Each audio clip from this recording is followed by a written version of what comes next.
Ng Administrasyong Marcos na 6 na milyong housing units malabong mapatupad. Ha? Oo, ayon sa Presidential Communications Office, nasa ikatlong taon na kasi ang administrasyon pero wala pang malinaw na datos kung ilan na nga bang naipatayo, nakumpleto at naipamahaging housing units. Eden Santos, detalye.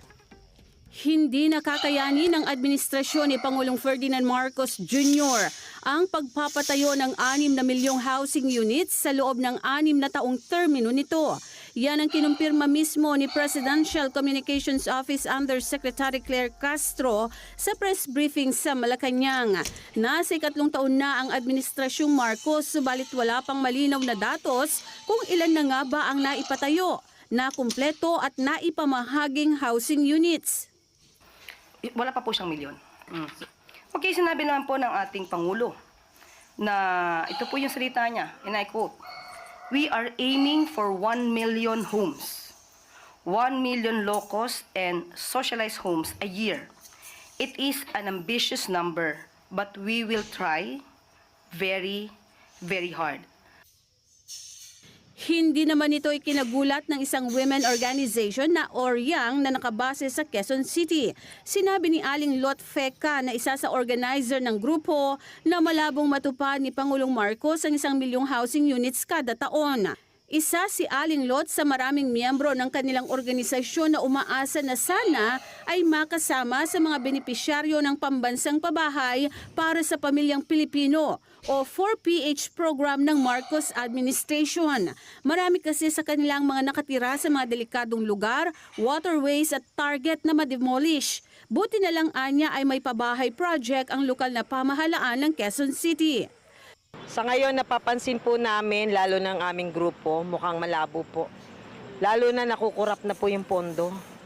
So kailangan po bantayan po natin ang pera ng gobyerno na talagang dapat doon mapunta sa pabahay. Batay sa report na tinanggap ng PCO mula sa Department of Human Settlements and Urban Development o DHSUD, may 70 ongoing projects sa buong bansa na nasa iba't ibang stages na ang development at konstruksyon. Ang ilan po dito ay nabuo na po, nagawa na po, at ito'y mag-generate ng total of 259,365 housing units.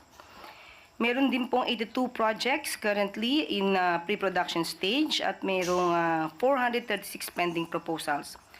At least 8,000 housing units for turnover this year. At meron pa po tayong binanggit sa Davao City noong nakaraan at saka sa San Juan.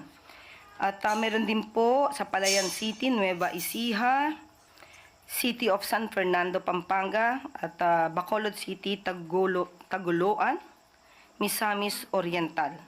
At meron pa pong darating sa Apuab, San Mateo Rizal at Bukawe, Bulacan. Sa mga nabanggit na housing sites, sinabi ni Aling Lot na problema ang lokasyon ng mga pabahay ng Marcos administration.